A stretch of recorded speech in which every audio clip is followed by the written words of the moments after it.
Assalamualaikum warahmatullahi wabarakatuh. Teman-teman, ketemu lagi dengan Matnology. Kali ini kita akan membahas tentang tutorial regresi linear berganda data time series. Kita akan menggunakan software SPSS. Kemudian di sini nanti kita akan coba menginterpretasikannya juga ya. Oke. Baik. Jadi kalau untuk regresi linear berganda baik time series maupun cross section itu ada beberapa hal nanti yang akan kita uji. Yang pertama adalah uji asumsi klasik, kemudian yang kedua adalah uji F, yang ketiga adalah uji T, dan yang keempat adalah uji koefisien determinasi, dan yang terakhir kita akan melihat hasil model regresinya. Nah, di sini ada beberapa hal perbedaan antara data time series dengan data cross section. Dapat kalian lihat di sini ya. Untuk uji asumsi klasiknya itu ada 5 ya. Nah, jadi untuk uji normalitas residualnya itu baik time series maupun cross section itu wajib ada, multikolinearitasnya itu wajib ada. Untuk heteroskedastisitas itu untuk data cross section itu adalah wajib ya. Kemudian untuk data time series itu opsional. Jadi boleh ada, boleh tidak ada. Namun dalam tutorial kali ini kita tetap ada untuk uji heteroskedastisitasnya ya dengan menggunakan uji Glaser. Kemudian untuk autokorelasinya untuk data cross section itu tidak perlu. Kemudian untuk data time series itu wajib, dan untuk linearitasnya baik cross section maupun time series itu opsional. Jadi boleh ada, boleh tidak ada. Nah, di sini yang diharapkan dari uji asumsi klasik pada regresi linear berganda yang pertama adalah nanti datanya itu normalitas secara residual, kemudian tidak terjadi multikolinearitas, tidak terjadi heteroskedastisitas, tidak terjadi autokorelasi, dan modelnya adalah linear. Nah, ini kita langsung ke contoh soal aja. Misalkan adalah analisis pengaruh harga saham, kemudian nilai aktual kapital terhadap investasi di PT XYZ pada tahun 2000 sampai tahun 2015. Nah, dapat kalian lihat di sini, ini merupakan suatu data time series, di mana di sini ada rentang waktunya yang akan kita teliti yaitu dari tahun 2000 sampai dengan tahun 2015. Datanya adalah sebagai berikut, dapat kalian lihat di sini ya. Nah, di sini tadi ada kita singkat sebagai HS, NAK, dan INV, di mana HS itu adalah harga saham, NAK adalah nilai aktual kapital, dan INV itu adalah nilai investasi. Nah, ini kita ambil datanya pada PT XYZ pada tahun 2000 sampai tahun 2015. Kemudian setelah kita siapkan datanya, kita siapkan atau kita tentukan taraf signifikansinya, misalkan adalah 5%. Nah, dari permasalahan tadi atau jadi dari judul tadi, adapun rumusan masalahnya adalah seperti ini. Nanti ada permasalahan secara parsial ya, kemudian ada permasalahan secara simultan. Jadi kalau parsial itu X1 terhadap Y, kemudian ada X2 terhadap Y, kalau simultan itu X1 dan X2 itu terhadap Y, jadi secara keseluruhan. Kemudian untuk tujuan penelitiannya, kalau tadi rumusan masalahnya ada 3, tujuan penelitiannya juga ada 3 seperti itu ya. Jadi mengikuti yang tadi, yaitu untuk menganalisis baik secara parsial maupun simultan. Hipotesis penelitiannya, nah nanti dugaan kita sebagai peneliti yang pertama itu adalah berpengaruh secara parsial, baik untuk HS maupun NAK ya, terhadap INV. Kemudian juga ada pengaruh secara simultan, HS dan NAK terhadap INV, seperti itu. Nah, ini adalah kerangka berpikirnya. Tadi kita memiliki 2 variabel bebas, yaitu HS sebagai X1 dan NAK sebagai X2. Dan INV itu sebagai variabel terikatnya atau Y. Nah, nanti di sini ada pengaruh secara simultan, ada H1, H2 tadi yang sudah kita tuliskan, dan H3-nya adalah pengaruh secara, maaf tadi H1 dan H2 maksud saya pengaruh secara parsial ya. Dan H3-nya di sini adalah pengaruh secara simultannya. Kalau parsial biasanya dengan garis tidak putus-putus, tapi kalau simultan dengan garis putus-putus seperti ini. Ya, kita coba untuk mengolah datanya. Jadi untuk datanya kalian bisa download filenya di deskripsi di bawah ya. Nanti akan kita coba apakah hasilnya sama atau terdapat perbedaan. Nah, jadi yang pertama kita buka dulu SPSS-nya. Kita masuk ke variable view. Nah, di variable view ini kita siapkan untuk namanya dari X1, X2, dan Y. Kemudian untuk labelnya itu kita tuliskan untuk nama-nama variabel bebas dan terikatnya. Tadi ada HS, NAK, dan INV. Untuk measure-nya kita buat semuanya menjadi scale. Kalau yang lainnya dibuat tidak usah kita rubah, yang penting yang itu yang kita rubah. Nah, kalau sudah kita masuk ke dalam data view, di sebelahnya variable view tadi ya, kita masukkan data-data yang sudah ada di Excel tadi, bisa kita kopas aja, copy paste, nanti kita masukkan ke dalam SPSS seperti ini. Yang harus kalian perhatikan adalah ketika memasukkan, perhatikan bahwa datanya ini sama persis ya. Data pada Excel dengan data pada SPSS. Kadang-kadang kalau kita copy paste data pada Excel ke SPSS, ini dia tidak dapat membaca komanya. Misalkan ini 5,65, nanti dia bacanya 565,00. Nah, di situ nanti hasilnya akan berbeda. Maka pastikan datanya sama. Nah, kadang-kadang ada beberapa Excel yang menganggap titik itu sebagai koma atau memang koma itu sebagai koma. Makanya diperhatikan baik-baik di Excel-nya. Setelah itu kita klik menu Analyze, kemudian Regression, kemudian Linear, maka nanti akan muncul dialog seperti ini. Nah, masukkan INV atau variabel Y ke variabel dependent, kita klik ini. Kemudian X1 dan X2-nya ini bisa kita blok secara bersama-sama, nanti kita masukkan ke variabel independent-nya. Kalau sudah masuk, nanti kita pilih yang statistik.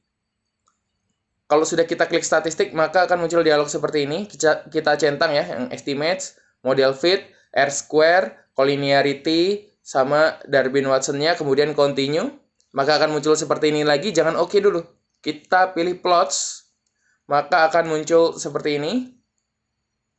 Nah, ini kita masukkan Z-pred ini ya, ke dalam X, kemudian S-recit ke dalam Y. Cara ingetinnya gampang banget.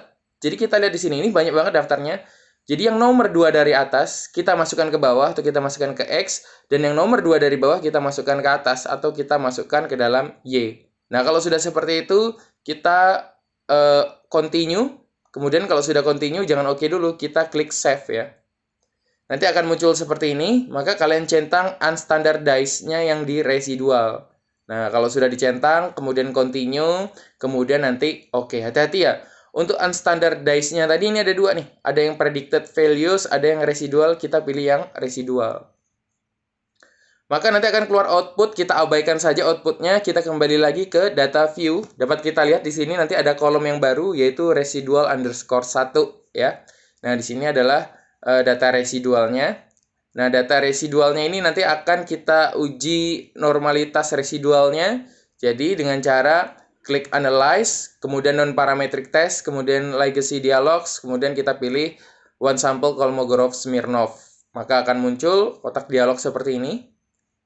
Nah, di sini yang kita masukkan adalah yang unstandardized residual. Kemudian kalau sudah kita masukkan, ini kita pastikan tercentang normal, kemudian OK. Maka akan keluar outputnya, kita abaikan juga ya. Kemudian kita klik Transform, kemudian kita pilih Compute Variable. Nah, maka di situ nanti akan muncul seperti ini. Kalian dapat mengetikkan di sini ABS underscore res ya. Kemudian di sini kalian ketik ABS buka kurung res underscore 1 tutup kurung, kemudian OK.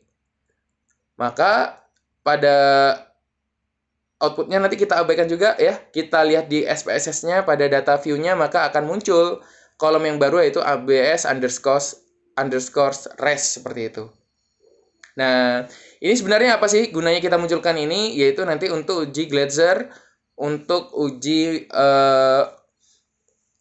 heteroskedastisitas ya. Oke, kalau sudah seperti itu, kita coba uji heteroskedastisitasnya atau uji Gleiser-nya dengan cara Analyze, kemudian Regression, kemudian kita pilih Linear. Ini sama seperti langkahnya ketika di awal. Nah, ketika kita masuk di sini sudah ada variabel terikatnya yaitu Y. Y ini kita keluarkan. Jadi kita klik ini, kemudian kita klik ini, nanti otomatis variabel Y keluar. Kemudian kita masukkan ini, variabel ABS underscore residual ke dalam. Nah, kalau sudah nanti kita klik OK, maka langkah untuk regresi linear berganda data time series sudah selesai. Berikutnya adalah kita interpretasikan hasil output yang ada. Nah, untuk menginterpretasikannya yang pertama kita adalah uji asumsi normalitas residual. Nah, dapat kita lihat pada one sample Kolmogorov-Smirnov test ya. Nah, di sini nanti dapat kalian lihat yang ini. nilai signifikansinya, yaitu 0,200. Nah, kalau 0,200 itu berarti nilainya adalah lebih dari 0,05. Nah, kalau lebih dari 0,05 artinya datanya terdistribusi secara normal seperti itu. Tapi kalau kurang dari itu atau sama dengan itu, maka datanya tidak terdistribusi secara normal. Itu yang pertama. Kemudian yang kedua, kita akan melihat untuk uji multikolinearitasnya. Kalian dapat memperhatikan output coefficient. Tapi perhatikan ya, nanti coefficient itu ada dua. Nanti kalau di outputnya kalian lihat, ada yang ABS underscore residual, ada yang INV. Kalian pilih yang INV ya. Nah, kemudian dari situ kita dapat melihat dari tolerance maupun fifth-nya. Nah, ini sebenarnya melihat salah satunya aja nggak apa-apa ya, sama aja hasilnya nanti. Tapi ini kita lihat dua-duanya. Kita lihat toleransinya. Jadi syarat agar dia tidak terjadi gejala multikolinearitas. Jadi harapannya di sini ya, seperti yang saya singgung di awal tadi, regresi yang baik itu adalah tidak terjadi multikolinearitas. Agar tidak terjadi multikolinearitas, maka nilai toleransinya itu harus lebih dari 0,10. Kalau kita lihat di sini nilai toleransinya itu lebih dari 0,10. Ini 0,801, ini juga sama, 0,801. Artinya apa? Artinya ini nilainya lebih dari 0,10. Kemudian kita lihat untuk fifth-nya. Fifth-nya itu nilainya harus kurang dari 10 agar tidak terjadi multikolinearitas. Kita lihat nih nilainya juga kurang dari 10. Jadi kalau ada titik di sini bukan ribuan ya, tapi ini adalah koma. Berarti 1,248 dan ini juga 1,248. Artinya apa? Artinya ini juga tidak terjadi multikolinearitas karena semua variabelnya, baik nilai tolerance maupun fifth, itu memenuhi kriteria untuk tidak terjadi multikolinearitas. Berikutnya yang dapat kita uji adalah, yang dapat kita lihat dari outputnya adalah uji asumsi heteroskedastisitas ya. Kita bisa melihat koefisien, tapi di sini variabelnya perhatikan adalah yang ABS underscore residual. Nah, ini adalah uji Glatzer ya. Jadi untuk melihatnya kita tinggal melihat nilai signifikansinya. Nah, di mana ya nilai signifikansinya itu yang diharapkan adalah lebih dari 0,05. Kita lihat di sini untuk variabel HS nilainya 0,872, artinya lebih dari 0,05, artinya bagus sudah ya. Kemudian untuk variabel NAK itu 0,021. Artinya apa? Artinya dia kurang dari 0,05. Nah, artinya ini kurang bagus. Artinya terdapat gejala heteroskedastisitas pada model regresi ini. Nah, nanti ini kalau kurang bagus seperti ini, maka ada beberapa langkah yang harus kita lakukan agar kita dapat memperbaiki datanya. Yaitu kita akan mengatasi masalah heteroskedastisitas. Yang pertama, kita bisa melakukan transformasi model menjadi regresi logaritma atau logaritma natural. Kita juga bisa menambah datanya. Kita bisa juga menggabungkan data time series dan cross section, atau kita menghilangkan variabel bebas yang bermasalah. Nah, tapi untuk tutorial kali ini kita tidak akan membahas lebih jauh bagaimana cara mengatasinya. Untuk mengatasinya kita akan bahas pada video yang lainnya. Jadi yang utama di sini adalah bagaimana kita bisa melakukan regresi linear berganda data time series dan membaca hasil outputnya terlebih dahulu. Ya, kemudian untuk uji asumsi autokorelasi. Nah, untuk uji asumsi autokorelasi kita bisa melihat di output model summary. Nah, ini untuk variabel INV ya yang kita lihat. Yang kita lihat bisa adalah nilai di sini. Nilai Darwin-Watson-nya yaitu sebesar 2,162. Nah, untuk uji autokorelasi Darwin-Watson ini selain menggunakan output di SPSS juga harus memanfaatkan tabel Darwin-Watson ya. Jadi kita bisa melihat tabel Darwin-Watson-nya yang untuk alfanya 5%, karena tadi kita sudah tentukan untuk alfanya adalah 5%. Nah, kemudian bagaimana? Kita lihat dari N. Nah, N itu adalah berapa banyaknya data gitu ya. Dalam artian di sini berapa periode yang kita ukur. Dari tahun 2000 sampai 2015, berarti kan dari 2000, 2001, 2002 sampai 2015 itu ada 16 tahun, maka kita ambil N-nya 16. Hati-hati ya, nanti kadang-kadang kita kalau nggak teliti 2000 ke 2015 langsung aja kita ambil 2015 gitu maksudnya N-nya ya. Nah, kita harus hati-hati untuk 2000-nya juga diukur sehingga ada 16 tahun. Kemudian K-nya kita ambil 2. Kenapa K-nya ada 2? Karena tadi variabel bebasnya ada 2. Ada NaK, ada HS.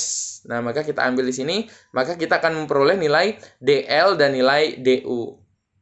Nah, nilai DL dan DU ini nanti yang akan menentukan bentuk dari kurva ini ya. Nah, jadi nilai-nilainya berapa nanti yang akan menentukan apakah nilai DW yang diperoleh dengan SPSS tadi terdapat autokorelasi atau tidak. Kita lihat tadi berdasarkan tabel. Jadi di sini kalau kita lihat kurvanya pasti dari 0 sampai 4 ya. Nanti akan membagi menjadi 5 daerah. Daerah 1, 2, 3, 4, 5 seperti ini.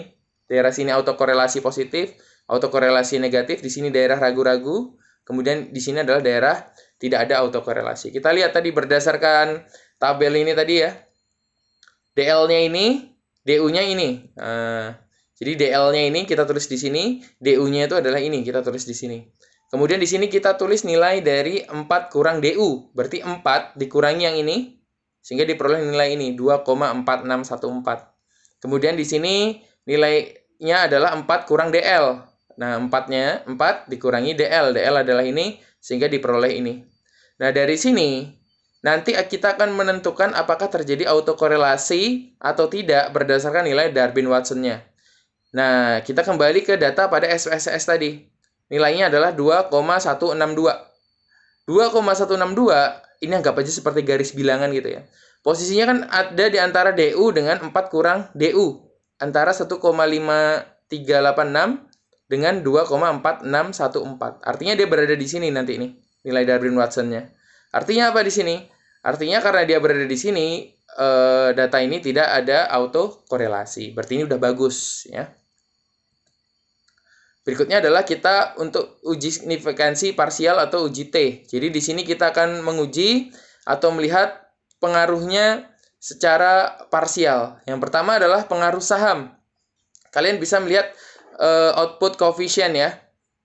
Coefficient yang untuk dependent variabelnya adalah INV. Sebenarnya tabel ini kan sama untuk tabel yang pertama tadi yang kita lihat, yaitu multikolinearitas ya. Nah, kita dapat melihat nilai signifikansinya. Nah, kalau nilai signifikansinya itu lebih dari 0,05, artinya H0-nya diterima. Artinya tidak ada pengaruh yang signifikan secara parsial.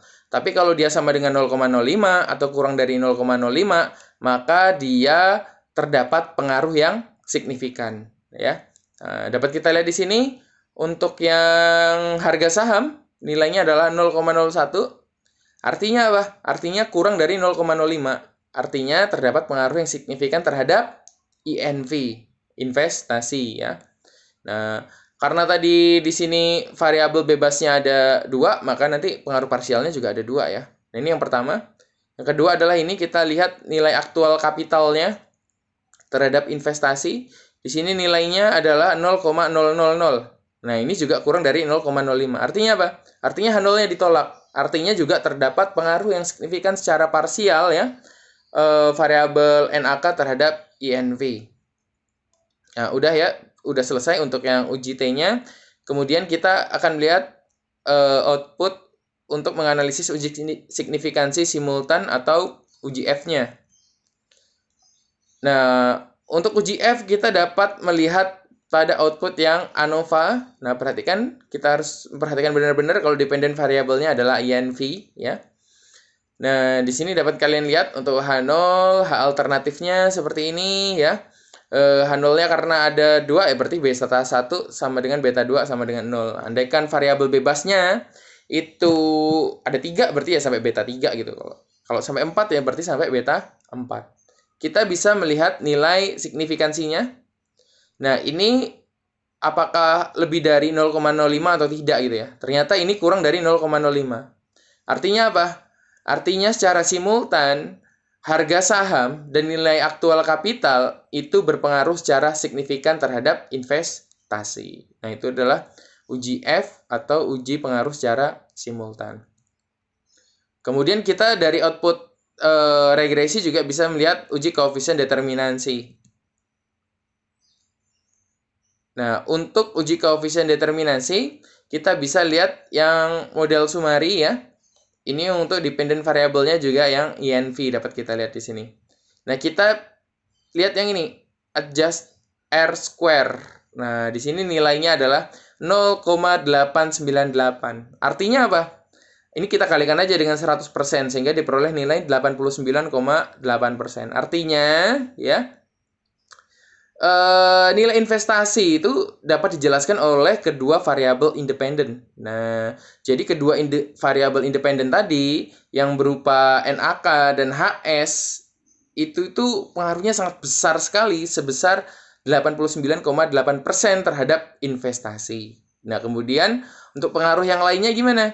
Pengaruh yang lainnya berarti 100% dikurangi yang ini tadi, sehingga diperoleh nilai 10,2%. Itu nilai investasi dipengaruhi oleh variabel-variabel lain yang tidak kita teliti. Nah, entah itu variabel apa, seperti itu ya. Kemudian yang terakhir, kita akan memperoleh hasil model regresinya. Untuk hasil model regresi, ini kita bisa melihat untuk yang output coefficient, yang untuk dependent variabelnya adalah INV ya. Ini sebenarnya sama ya, seperti yang tadi tabel multikolinearitas, kemudian tabel UJT tadi ya, juga sama. Nah, sekarang kita lihat di sini. Kita membacanya itu dari yang ini, unstandardized coefficient, tapi yang untuk yang B. Nah, jadi kita menuliskannya seperti ini ya. Ini sebagai konstanta, negatif 4067,496. Berarti Y sama dengan itu tadi kita tulis. Nah, kemudian karena ini tandanya nggak ada tanda negatif, berarti di sini jadi tanda tambah ya. Berarti tambah 7,815 X1, yaitu untuk HS, tambah 1001,855 X2, tambah E, seperti itu. Nah, coba kita interpretasikan lebih jauh apa arti dari model regresi linear berganda ini ya. Nah, jadi konstanta ini itu menyatakan itu kalau variabel bebas ini dianggap konstan ya, maka besarnya investasi itu adalah sebesar ini, negatif 4067,496. Loh, kok bisa negatif? Nah, kalau bisa negatif itu sebenarnya menunjukkan ya bahwa variabel Y itu sangat dipengaruhi oleh X1 dan X2 gitu ya. Oke, coba kita lihat lagi berikutnya. Nah, ini tandanya positif nih, yang untuk X1-nya nih. Beta 1, koefisien beta 1, yaitu untuk HS tadi, ya. Sebesar 7,815. Artinya apa? Setiap kenaikan satu satuan HS, ya, itu akan menaikkan. Nah, jadi kenapa ini menaikkan? Karena tandanya adalah tanda tambah. Kalau kurang berarti dia menurunkan. Jadi menaikkan nilai investasi itu sebesar ini, 7,815 satuan, seperti itu. Kemudian kita lihat lagi yang ini. Nah, ini berarti karena positif, dia juga menaikkan ya. Berarti menaikkan setiap satu satuan beta 2. Beta 2 itu apa? Yaitu NAK ya. Nah, ini salah nih. Ini harusnya NAK, salah ketik, nanti bisa dibenerin sendiri. Itu setiap satu kenaikan NAK, itu akan menaikkan nilai investasi sebesar ini. 1001,855 satuan. Nah, kalau sudah seperti ini, artinya kita sudah selesai dan udah siap untuk kalau misalkan deskripsi ini untuk bab 4 udah beres ya. Jadi kita sudah bisa menganalisisnya, kemudian kita bisa menginterpretasikannya. Kurang lebih cara menginterpretasikannya adalah seperti itu tadi. Mungkin sekian dulu video kita pada kali ini ya. Sampai ketemu lagi di video-video selanjutnya. Terima kasih. Wassalamualaikum warahmatullahi wabarakatuh.